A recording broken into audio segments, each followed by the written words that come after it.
Chapter 1 The Cyclone Dorothy lived in the midst of the great Kansas prairies, with Uncle Henry, who was a farmer, and Aunt Em, who was the farmer's wife.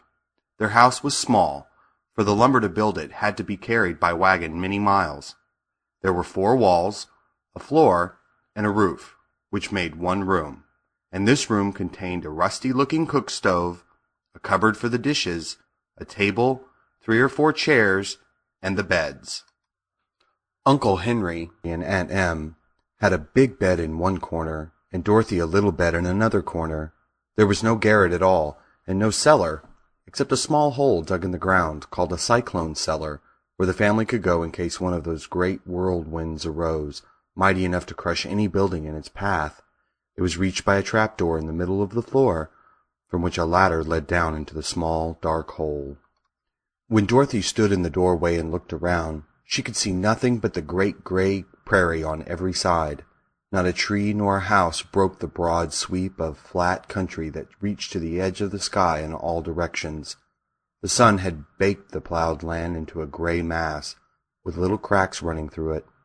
Even the grass was not green, for the sun had burned the tops of the long blades until they were the same gray color to be seen everywhere. Once the house had been painted, but the sun blistered the paint and the rains washed it away, and now the house was as dull and gray as everything else. When Aunt Em came there to live, she was a young, pretty wife. The sun and wind had changed her, too. They had taken the sparkle from her eyes and left them a sober gray. They had also taken the red from her cheeks and lips, and they were gray also. She was thin and gaunt, and never smiled now. When Dorothy, who was an orphan, first came to her, Aunt Em had been so startled by the child's laughter that she would scream and press her hands upon her heart whenever Dorothy's merry voice reached her ears, and she still looked at the little girl with wonder that she could find anything to laugh at. Uncle Henry never laughed. He worked hard from morning till night and did not know what joy was. He was gray also, from his long beard to his rough boots, and he looked stern and solemn and rarely spoke. It was Toto that made Dorothy laugh, and saved her from growing as gray as her other surroundings. Toto was not gray. He was a little black dog with long silky hair and small black eyes that twinkled merrily on either side of his funny wee nose. Toto played all day long, and Dorothy played with him and loved him dearly. Today, however, they were not playing. Uncle Henry sat upon the doorstep and looked anxiously at the sky, which was even grayer than usual. Dorothy stood in the door with Toto in her arms, and looked at the sky too. Aunt Em was washing the dishes. From the far north they heard a low wail of the wind, and Uncle Henry and Dorothy could see where the long grass bowed in waves before the coming storm. There now came a sharp whistling in the air from the south, and as they turned their eyes that way they saw ripples in the grass coming from that direction also. Suddenly Uncle Henry stood up. "There's a cyclone coming, Em," he called to his wife. "I'll go look after the stock." Then he ran toward the sheds where the cows and horses were kept. Aunt Em dropped her work and came to the door. One glance told her of the danger close at hand. "Quick, Dorothy," she screamed. "Run for the cellar." Toto jumped out of Dorothy's arms and hid under the bed, and the girl started to get him. Aunt Em, badly frightened, threw open the trap-door in the floor and climbed down the ladder into the small dark hole.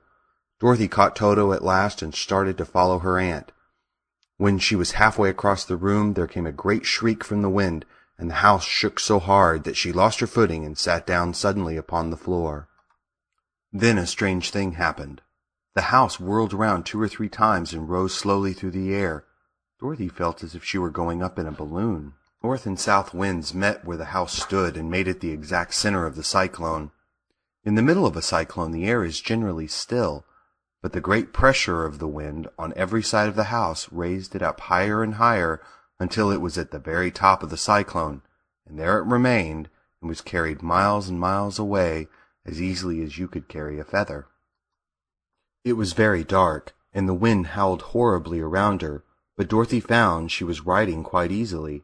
After the first few whirls around, and another one time when the house tipped badly, she felt as if she were being rocked gently, like a baby in a cradle. Toto did not like it. He ran about the room, now here, now there, barking loudly, but Dorothy sat quite still on the floor and waited to see what would happen. Once Toto got too near the open trap door and fell in, and at first the little girl thought she had lost him, but soon she saw one of his ears sticking up through the hole, for the strong pressure of the air was keeping him up so that he could not fall. She crept to the hole, caught Toto by the ear, and dragged him into the room again, afterward closing the trapdoor so that no more accidents could happen. Hour after hour passed away, and slowly Dorothy got over her fright, but she felt quite lonely, and the wind shrieked so loudly all about her that she nearly became deaf. At first she wondered if she would be dashed to pieces when the house fell again, but as the hours passed and nothing terrible happened, she stopped worrying, and resolved to wait calmly and see what the future would bring. At last she crawled over the swaying floor to her bed, and lay down upon it, and Toto followed and laid down beside her. In spite of the swaying of the house and the wailing of the wind, Dorothy soon closed her eyes and fell fast.